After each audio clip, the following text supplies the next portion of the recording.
Tony Speaks, and this is my lovely wife, Kim. We are the founders and co-creators of the lifestyle brand and podcast, Becoming Disciplined. Every week we meet, learn from, and share best practices with highly disciplined men and women from a variety of fields and endeavors.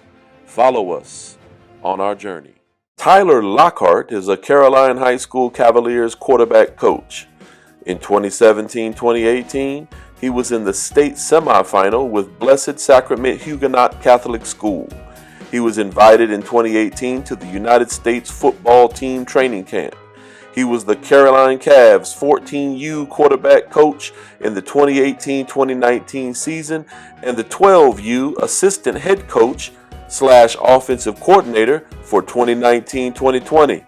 He is currently attending Germanna Community College full-time while working, coaching, and leading young athletes. But today, Tyler Lockhart is becoming disciplined. Today on Becoming Disciplined, we interview Coach Tyler Lockhart. Coach Lockhart, welcome to Becoming Disciplined. We are so honored to have you. Hey, Tony, it's nice to be here and nice for you inviting me. I'm thankful for the opportunity.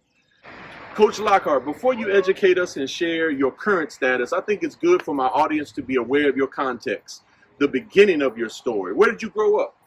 I grew up in a small town in Caroline County named Ladysmith, and my family has been on the same street for 5 generations, so I'm 5th generation Caroline County resident. Just pretty proud of that, to say the least. Awesome. And for our viewing audience, we're here at Ladysmith at Sam's, so you're getting the full outdoor experience of Caroline County. It's a beautiful day, so we're not going to be troubled by the sound. Amen. We're going to push through.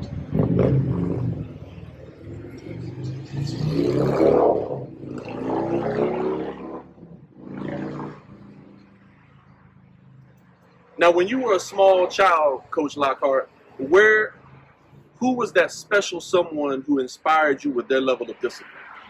My brother inspired me the most. He was my best friend almost throughout my entire life until I was 12 years old. And just the way he managed his time and worked hard to see everybody, worked hard.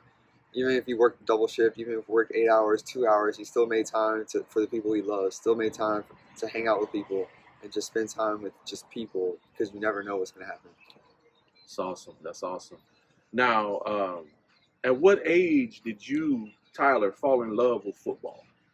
I fell in love with football around 10, 11, 12-ish when I started to begin to learn my body, identify my coordination and footwork and stuff like that. But I began playing at age 6. That's when I started playing. But when I started becoming curious with the game of football and started loving it was around age 11, 12-ish.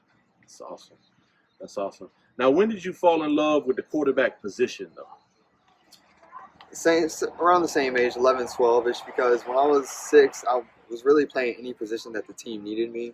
When I became 12, I started learning that I can become pretty good, decent QB. I say decent. Decent QB because I started learning and become more curious of the different footwork and the different techniques and stuff like that goes with the quarterback position. And that's just when my knowledge of the quarterback just became more and more exponentially. That's awesome. Now, to play the position of quarterback, I saw you play in the 2017-2018 time frame.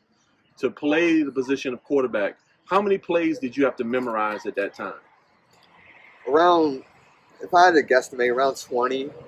Okay, but also you have to learn the offensive lineman blocking schemes, the passing schemes, like the blocking, pass blocking, run blocking, and then also the passing concepts with receivers are running. You have to know each receiver what route they're running, and you have to know what defense you're facing, the defensive fronts, the linebackers, how many safeties there are, what coverage they are pre-snap or post-snap, what coverage they're going to run in.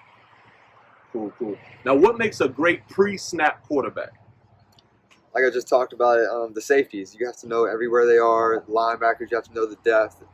They're shifting along with your shifting. So if we motion, see if they motion to a man look, zone look, like if they follow, if they just bump over. If there's one safety, two safeties, how far the cornerbacks are from the receivers, and just certain nuances like that. Now, I'm going to address the elephant in the room because a lot of people are going to be like, wow, Tony, you're interviewing them kind of young nowadays. How did you go from being a great high school quarterback to becoming a quarterback coach at a relatively young age? How old are you, Tyler?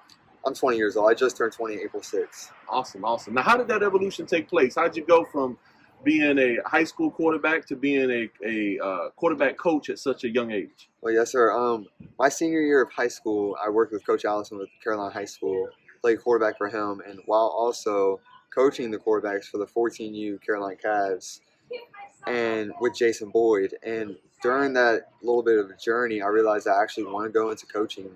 So the year I graduated, Jason Boyd contacted me and asked me if I wanted to coach with him with the Little League with the 12U, and I said absolutely. And then in 2020, Coach Allison called me up again. He knew I was coming to college around the area online, staying at home. So he called me up and was like, "Would you like to coach our quarterbacks this year?"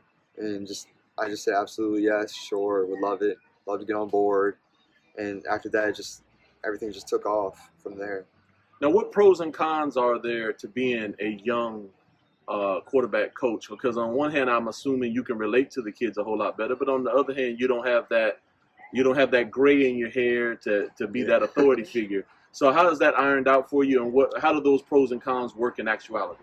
Well, the pros is a lot of coaches, like you said, with the gray hair and stuff like that, they respect me a lot more because they know I have the knowledge of a guy much more older than me, and they have their authority level kind of stands with me. They respect me, great integrity. While the younger generation, like the players, they're starting to respect me more, but they're relating me kind of like a player coach rather than just a coach. That's kind of a con. But then again, it's a pro at the same time because I can relate complex language of the game of football back to them in a way that they can understand. Awesome. Now, what techniques and disciplines do you teach your quarterbacks? I teach them to turn their hips fast, great footwork, great core strength, great stability with your platform, your base, just great core stability also, because if you get hit, you don't want to just flail onto the ground. You got to stay strong, stay up, and just, take any hit. I just teach them the 3/4 of the throwing motion, which is the body, the hip, the feet, great footwork, because I think too many quarterback coaches, necessarily take too much into account the 1/4 of the throwing motions, which is just the arm and the shoulder, which I try to teach the level shoulders, which is core straight all the way down, which is all the 3/4 of your throwing motion. Now, before he became a coach, before he went back to coaching, Coach Gruden had a real big quarterback. I forgot the name of it, but it was like a quarterback interview show. Yeah. Did you ever get a chance to check that out? Yeah, I checked out quite a few with Andrew Luck, Derek Carr, right. Marcus Mariota, Andrew. All their knowledge just infatuates me. Just the way they can just sit back and just decipher spider 2 wide banana, and all the different terminology that he uses in the plays. And after about 20 minutes of lecturing and picking their brain, he asked them the first question that he's asked them, and asked them to remember throughout the different shows and the different questions and time limits and stuff like that. Wow. Now, what quarterback in the league do you study? He's retired now. He's not really in the league, but Drew Brees I was a big fan of Drew Brees. He was my favorite player growing up. With his stature, he was about 5'10", 5'11", and he's competing against guys 6'5", 6'4", 6'6", 6'7", and still getting it done. He's sliding in the pocket, making the great throws, great footwork. He can almost make any throw on the field until he got older in age where he couldn't, throw the ball 50 yards down the field. But he had great footwork, get through any situation almost when the blitz was coming. Great quarterback under the pressure. You can tell pre-snap what's going on just with the coverage and stuff like that. But current QB in the league, I would have to say he might not play this year. Deshaun Watson, and I like Aaron Rodgers and Russell Wilson also. Just their ability to make off-platform throws while keeping their base and core intact is just amazes me. Now, how many hours of film do you study a week? I watch the same amount as I played, ironically. Well, surprisingly, because back then, hard work, taught to watch a lot of film, but I didn't really know what I was looking at until I got into the coaching field, where I would learn cover 3 invert, cover 2 invert, and certain advanced coverages like that. When I was in high school, I only learned, cover 1, cover 2, cover 3, cover 4. Whereas in the coaching field, I had to learn the different, like, man swirls and different zone blitzes and stuff like that to really unlock my knowledge of football. Now, what is your ultimate goal in football? Wherever it takes me, I'm living life day by day, trying to get better day by day, help out whatever team needs me at the moment. Right now, I want to stay in Carolina for the long term, whether it be 20, 30, 40 years, long term. Right now, I'm coaching in a Carolina High School, Carolina Middle School, and the Carolina Youth Program. So I want to keep everything in Carolina. Wherever it takes me, I'll go with it. But for right now, I like to stay in Carolina for a long term. That's awesome. That's awesome.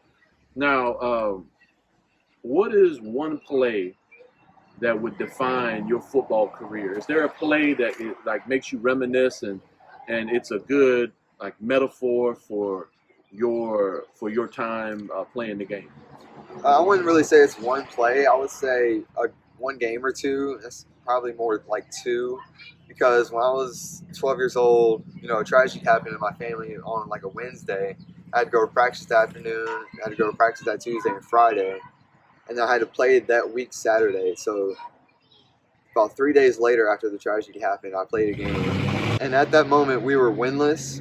So during that game, about 7 players got dehydrated. October heat, I guess, it was on October 1st or 2nd. And we had about 13 players left on the roster that could play, so I was playing both sides. And that was the actual first game we won that season. And you can tell somebody was really looking over us. And then my sophomore year was really when my physical ability started necessarily take off. In a game against Pennsylvania, I played JV, and I threw 5 touchdowns before half. I argue 5. Everybody else argues 4 because 1 didn't count. But yeah, I threw 4 touchdowns before halftime, and that's when I was started to just sit back and be like, wow, I can really impact a varsity team at that level. Right. Now, you talked about a tragedy. Is it okay, or do you feel well enough where you could elaborate on that? Yes, sir. When I was 12 years old, my best friend, my brother, he passed away due to a tragic event in the household. Nobody was home. And when I got home from school on the bus stop, about 3, 4 o'clock, they told me, and it was about 2 hours later, I had to go to practice. So it was a rough time for me and my family. But every day through the following years, I just be at home, support my parents, be their backbone. That's another reason why I stayed home through the college, just do online college, just stay at home, online, and just take care of my parents and be their backbone, be their supporters through and through. It's a powerful story, man. That's a powerful story. And I'm so sorry for your loss. If we could time travel and we could go to your 15-year-old self, what would you tell your 15-year-old self? I would tell him the storm doesn't last forever, okay? There's light at the end of that tunnel, okay? Just keep fighting, keep putting one foot in front of the other, keep going forward, and just keep grinding, keep getting 1% better every single day. Like I preach to the players, and just 1% better every single day. And just try to have fun, impact as many lives as you can, and just keep grinding. That's awesome. Now, a couple years back, there were a couple of high schools that they even stopped. They stopped playing football, like in the Manassas area, because of the concern about concussions. How concerned were you about concussions, and then how did that affect your ability to recruit while you were playing? That affected me a lot. I would be honest, that affected me a lot, especially at a young age, especially 8th grade and 9th grade, because those are the years that I was debating about playing with the tragedy and concussions. I've had about 3 concussions before I was 13 years old. That's pretty a lot. That's a lot. I'm surprised I didn't have one in the high school career because, kids getting bigger, kids getting stronger, faster, more impact on the brain. But I guess, I don't know, just 3 concussions before I turned 13 just made me really worrisome about my future. Luckily, I didn't have any more. But it just goes to show that concussions have a big impact on your health. Wow. Now, as someone who knows football, how do you think we could fix that or stop that from happening, or what advice do you think that we could curtail that all of those concussions at such a young age? Yeah, I think more protection as far as like hitting drills, less contact throughout practice, and just teaching more how to hit instead of just toughness, go hit him, go hit him. No, you need to teach them how to hit before they hurt themselves. And I personally think they need a little bit better, more advanced cushioning in the helmets. Not necessarily more, because that create more heaviness on your head, more poundage on your head. I'm just worried about like the advancement of the cushionings and stuff like that, the chin straps and the equipment as far as the helmets.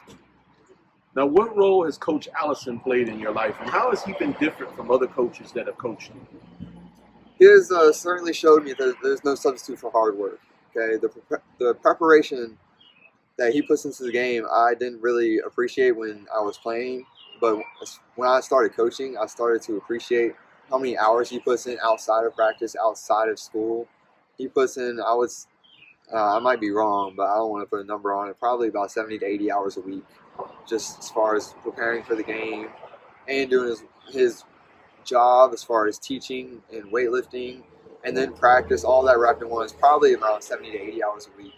So he's definitely showed me that you have to be the hardest worker in the room to be successful. Wow. Throughout any adversity, just keep working hard. Wow.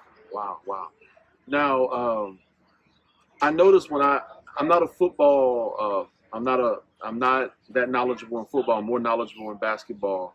But when I used to cover your games, it seemed like there was a lot going on before y'all would hike the ball. So, can you explain to a novice like myself what was all of that? Can you explain all of that to me? Yeah, that's the $1 million question. I still get asked that to this day since 2018, 2017.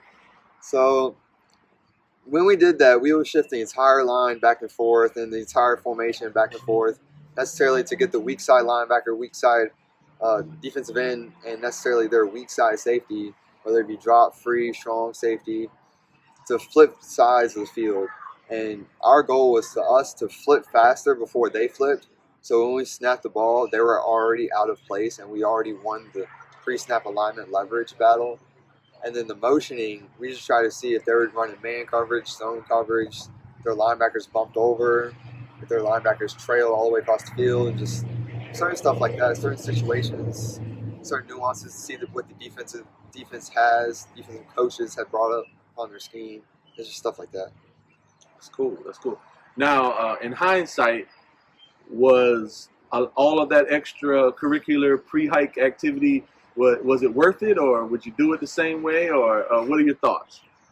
I would say some of it was worth it. Okay. But later in the season, people started getting, I wouldn't say used to it, but they would already jump before we started jumping, which, I wouldn't say that you get used to it, but you can already tell when they shifted over, and they can already tell when the plays came in that there's a shift attached to it. But certainly, like, we've had times where we've caught them off guard, they've already shifted, and we didn't even shift, and we already snapped the ball and just went and kind of fooled them around. Now, I'll probably edit this out, I'm not sure, but I remember two guys that were the main guys that would be the recipient of your passes. It was Tyler and then Taylor. Was it Taylor? Taylor. Okay. Tyler and Taylor Smith. All right, yeah, I'll never forget. That was an experience watching y'all three. Yeah, I still work with them to this day. I mean, anytime they're home from college, because Tyler plays Division II football, and Taylor plays Division III. So anytime they're home from college, and they hit me up, say they want to work out, they want to throw the football, I still support them. I still throw the ball with them, still work out with them, and just still support them to this day. That's cool. Now Tyler has a friend that also he's like a fitness instructor. He was a teammate of yours. Enrique, yeah, right. He's a fitness instructor. Enrique now, Romero Baker. Okay. I think he's a fitness instructor and personal trainer at Gold's Gym in Richmond, Virginia. Awesome. But he did play at D3 football level. Oh wow. He just had to come back because I think he just wanted to pursue his passion in fitness. Sure. So that, I guess, go the faster track into that. That's great. Y'all are doing big things. Now, was it the because sometimes I could see, when I covered Caroline, there were great athletes in other areas. And then a lot of times I would scratch my head, like, where were they in football? Like, how come they didn't Yeah. come out and help Tyler and Taylor and both Tylers and Taylor in football? Is um, did Was it the concussion issue that you think kind of hindered at the time recruitment, or was it another friend of mine who coaches? He says that specialization of skills sometimes, where people only play one sport now and they don't mess with other sports. Which Yeah. one do you think hurt the recruitment the worst? I think specialization, Okay. because more kids now are more starting to realize that if they focus just on one sport, that they can get farther. I guess that's what they're kind of like brainwashed into thinking, Right. because it shows statistically that if you're a two-sport athlete or a three-sport athlete, you make it to the professional leagues more chances than not. Because I think it's like a 88% chance that you make it to the league if you play two or three sports, whereas if you play one sport, I think it's like 12 or 14%. Wow, that's a good stat to know. Yeah. Wow. But that's a good recruitment too. Look at you. You're already a great recruiter. Now, I asked this of all my high performers. Tyler, how well do you sleep? Are you a good sleeper? Do you go to sleep well at night, or do you have, do you struggle putting the brain to rest? How well do you sleep? I struggle. Okay. With my busy schedule, I work at Food Line part-time, go to college, and work and coach 3 teams. So I get home around sometimes 8, 9 o'clock, and then just relaxing until about 10, 11, and have to get up around 5 or 6 to go to work. So, around 6 to 8 hours of sleep a day. And then on Sundays, that's the days I designate for rest. I usually rest about 8 to 10 hours. But that's the only day I really sleep. Cool. Now, what book outside of the Bible has helped shape your life and helped you become a young quarterback coach? What book was it that kind of helped your perspective? I know you're still pretty young, but is there a particular book that maybe Coach Allison recommended, or a book that you read at an early age that really had a big impact on you? There wasn't really such a book that really impacted me, but if I had to say, I've read about 3 or 4 Drew Brees' like autobiographies, Sure. and that really inspired me to learn his story and learn his background, see how he brought himself, like, kind of like stood up for himself throughout his life, stood through adversity, and kept on fighting, kept on grinding, no matter like the overlookings, no matter just anything, just no matter the opinions of others, he just kept on working, kept on fighting. That's awesome. Yeah, I'm not a football guy like you, but I watch a lot of Colin Cowherd, and he always says that Drew Brees, that he overperformed, like he overachieved compared to what was expected. Now, at Becoming Disciplined, we examine discipline or organization in the following areas: spirituality, mental discipline, physical discipline, emotional intelligence, financial discipline, time management, and home and data organization. Which of these do you consider your strong points, and which could use some work? And for the areas that could use some work, how do you plan to strengthen those weak areas in your life? I feel like the point that I have most like strengthened is time management, because for me to be able to work and coach 3 teams and also go to school, I feel like you have to have good time management, or else you would fall behind in every single one of those categories. Because if you fall behind in one, it's going to domino effect to the others. So just trying to stay on track and stay on top of all of that work. And then my worst point will probably be my home organization, because that's like my unwind time. I'm rarely there throughout the day, and my room is a complete mess. Like clothes everywhere, just stuff like that. And I feel like I could do better in that. I can clean up my room a little bit more often, like once or twice a week. But yeah, that's something I really neglect. I hear you. Now, Tyler, how can we promote and support your football program? I think just trying to impact the youth, as much as we can, outreach this interview to the youth, to the high schooler kids, middle school kids, elementary, and all of them. Just trying to get them to play more than one sport. Trying to not necessarily just play football, or I don't want them to just play football. I'm not necessarily advocating for football. I'm just saying, get in a sport where you have fun and play multiple of them. So that way, when you get through high school and get through middle school, you would have more fun playing your sport. and just necessarily impact the people behind you, impact the people below you, younger than you, and just have fun with it. That is awesome. That is awesome. Now, how if they have someone in Caroline that is interested in playing this year, or even if there's a parent who they have a kid who is really big and looks naturally gifted, and they could use some mentorship. How do they get a hold of either you or Coach Allison? They can go on the Caroline website, look up Coach Allison. I'm sure he has the email on there. You can get in contact with me. I have his number. I can give it to you. You can you can get my number, and we can just get contacted throughout the Caroline Youth Program. Contact me, contact Coach Jason Boyd. If you want to get into the Caroline Middle School, contact me, contact Coach Marcellus Harris. And high school, contact me, Coach Allison, or Coach Derek Stout. And either one of us can get you situated with the right program for you. Now, let's rewind a little bit. How hard is it, or how challenging has it been to be online, and then also to start working as a quarterback coach, to be, to be coaching, especially even the pandemic? How hard has that been, and how hard has the transition been from being a high school athlete to being a grown up going to college? How hard has that been? It's been really hard. Some days you got to wake up at 6 a.m. Just, how normal morning people are in the morning, kind of like regret your life decisions in the morning. But it's cool, get to go there every day. But certainly the pandemic has hindered me a lot, because when I was playing, everything was all good before the pandemic. And then right when I started coaching was right when the pandemic hit.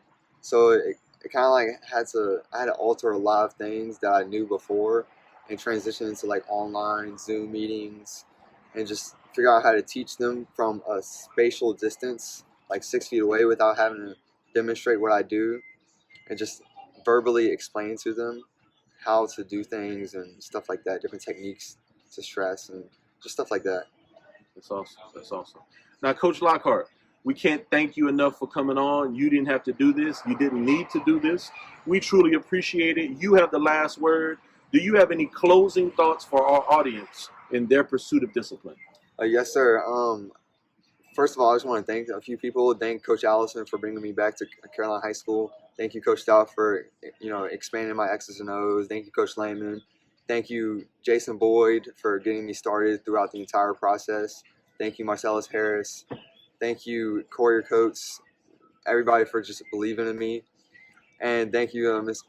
Tony. I truly appreciate you inviting me onto this podcast. It's truly a blessing to be able to impact all these lives I've impacted, and to be able to, talk with you and interview with you is truly a blessing. Well, I thank you, brother, and I appreciate you for coming on, and I can't wait to see you and Coach Allison turn around the Caroline football program. All right. If you want to support and encourage Coach Tyler Lockhart and the Caroline Cavaliers, you can reach them on Facebook at Caroline Cavaliers Football Club.